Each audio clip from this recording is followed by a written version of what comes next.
সুপ্রভাত বন্ধুরা, তোমরা সকলে কেমন আছো? আশা করি ভালো রয়েছো। আমিও তোমাদের আশীর্বাদে মোটামুটি ভালো রয়েছি। এখন ঘড়ির কাঁটায় বাজে ওই 8:30টার মতো। এখন থেকে তোমাদেরকে সঙ্গে নিয়ে আজকের নতুন ব্লগ শুরু করলাম। তোমাদের কাছে অনুরোধ রইল ভিডিওটা শেষ পর্যন্ত দেখার। সকালে উঠেই কালকে রয়েছে যেহেতু নীল পূজা, নীলের বার, তো তার জন্য দেখো সকালে উঠে বিছানার চাদর থেকে শুরু করে বালিশের ওয়ার্ড সমস্তটাই কাচাকুচি করব। বারের আগের দিনে একটু পরিষ্কার পরিচ্ছন্ন না হলে ঠিক ভালো লাগে না। শিব পার্বতীর বিবাহ উৎসব নামেই কিন্তু এই পুজোটা আমরা জেনে থাকি। ওইদিকে চাদর, জামাকাপড় সমস্তটা ভিজিয়ে দিয়ে এদিকে চলে আসলাম। আজকে কিন্তু বৃহস্পতিবার, তাই ওপর থেকে নিচ 3টে রুম সমস্তটাই 3টে রুম ডেলি পরিষ্কার করি, কিন্তু সিঁড়িটা রোজ ঝাড় দেওয়া হয় না। তাই আজকে বৃহস্পতিবার, প্রত্যেক বৃহস্পতিবারে ঝাড় দিয়ে কিন্তু সিঁড়িটা মুছে নিই। সকালে উঠেই থাকে, এইটা আমার প্রথম কাজ। সমস্তটা কাচাকাচি করে নিয়ে চলে এসেছি ওপরে। জানো তো, ওয়েদারটা আজকে সেরকম ভালো নেই, তাই আর জামাগুলো ব্যালকনিতে মিললাম না। ভাবলাম একটু ছাদের হাওয়াতে যদি টেনে যাই তাহলে ব্যালকনিটা আর ভিজে যাবে না। আজকে দেখতেই পাচ্ছ প্রায় অনেকগুলোই জামাকাপড় কেচেছি, বুঝতে পারিনি যে রোদটা একেবারেই উঠবে না। অবশেষে কিন্তু দেরি করে রোদটা তবুও মোটামুটি দিয়েছিল। কোনো কিছু পূজার আগে কিন্তু একটু কাছাকাছি না হলে, পরিষ্কার না হলে ভালো লাগে না। আর এখন তো শাশুড়ি মায়ের সাথে থাকতে থাকতে প্রায় আমিও অনেকটাই পরিষ্কার পরিচ্ছন্ন থাকা শিখে গেছি। আজকের ওয়েদারটা জানো তো একদম ভালো না। আর নিচে এসে রান্নাঘর মুছে নিয়ে পরিষ্কার করে নিয়ে আজকে না জানো তো শ্বশুরমশাই ভেজেছে চিড়ে, বাদাম দিয়ে চিড়ে ভাজা খাবো আজকে জলখাবারে।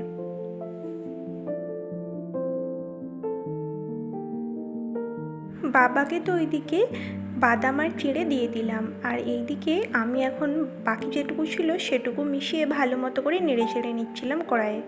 আর তার সাথে আজকে খাবো আমি এইসব দুধ চা দিয়ে ভাজা চিড়ে আর বাদাম।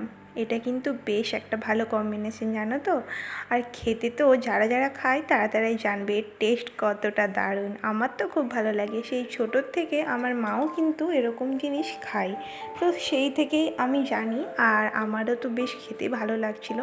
আর অনেক দিন পর খেলাম, আর শ্বশুরমশাই নিজে হাতে ভেজে দিয়েছে বলে কথা, খাবো না তা বললে কি হয় নাকি? চলো খেয়ে নিই।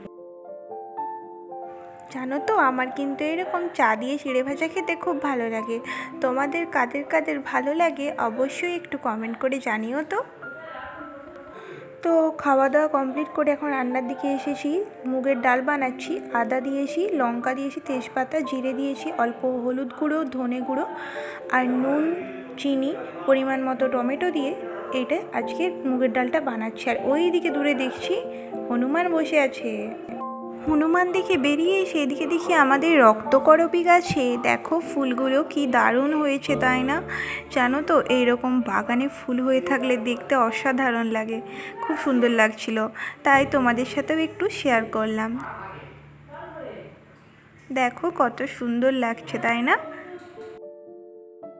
তারপর এইদিকে দেখো মাকে দেখছি এখানে বাসন মাজছে। আজকে বৃহস্পতিবার, মা পুজো করবে যেহেতু, তাই মা বাসনগুলো মেজে নিচ্ছিল। আর এইদিকে দেখো ফুল আর কলা পুজোর প্রসাদ ধুয়ে রেখেছে। তারপর চলে এসেছি, টমেটোগুলো একটু গলতে হবে, তাই আমি কড়াইয়ে দিয়ে গেছিলাম টমেটোগুলো যাতে ভালো মতো করে গলে যায়। তাতে কি হয়, মুখে মুখে আর টমেটোগুলো লাগে না খাওয়ার সময়। তার মাঝেই আরেকটু ঢাকা দিয়ে এসেছি এখানে মশলাটা বাটতে।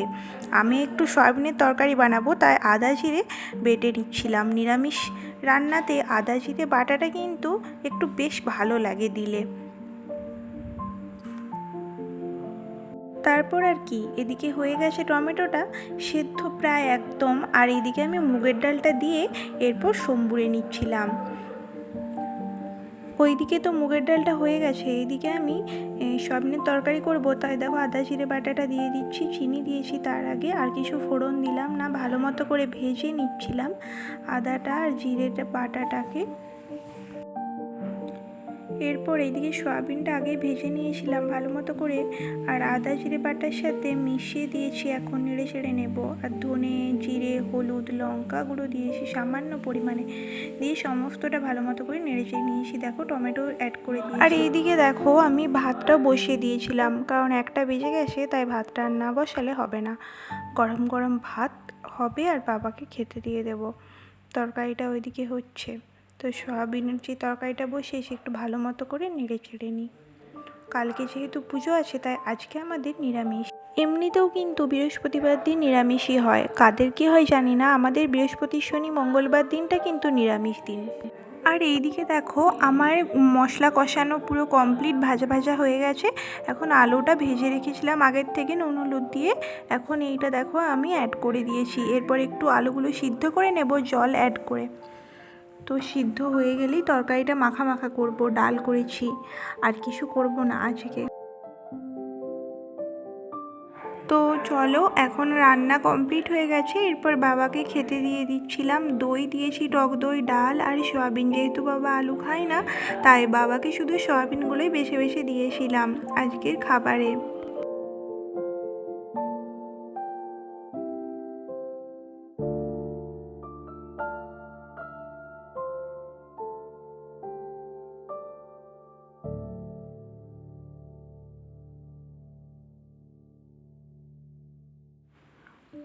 দেখো এদিকে দেখো কত সুন্দরভাবে মা সাজিয়েছে, তাই না?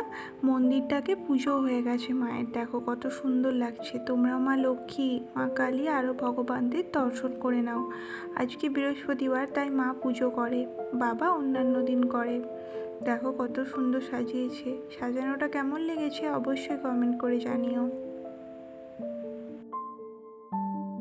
এইদিকে দেখো আমার সয়াবিনের তরকারি কমপ্লিট হয়ে গেছে, সেদ্ধ হয়ে গেছে আলুগুলো। তো চলো এবার আমার আর মায়ের খাবারটা বেড়ে নিয়েছি। আমরা এই সয়াবিনের তরকারি দিয়ে ডাল দিয়ে গরমা গরম ভাত ঘি নিয়েছি অল্প, খাবো। বিকেলে এসেছিলাম বাজারে, যেহেতু কালকে নীল পুজো রয়েছে, তো শিবের পুজো রয়েছে, তাই একটু বাজারে ফল কিনতে বেরিয়েছিলাম শাশুড়ি বৌমা মিলে। তোমাদের সাথেও এটা শেয়ার করলাম।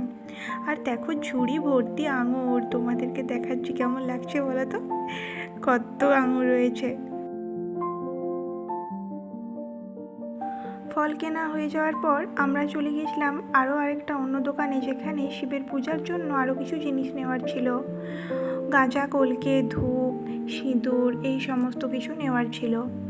বাঁকুড়ার গঙ্গাজল ঘাটিতে এই দোকানটা রয়েছে। এরপর চলে এসেছিলাম বাড়িতে, এসে নিজের বেডটা সাজিয়ে নিয়েছি। ভিডিওটা কেমন লাগলো কমেন্টে জানিয়ে। আবার আসবো নতুন ভিডিও নিয়ে, ততক্ষণ সবাই ভালো থেকো, সুস্থ থেকো, সকলকে ভালো রেখো।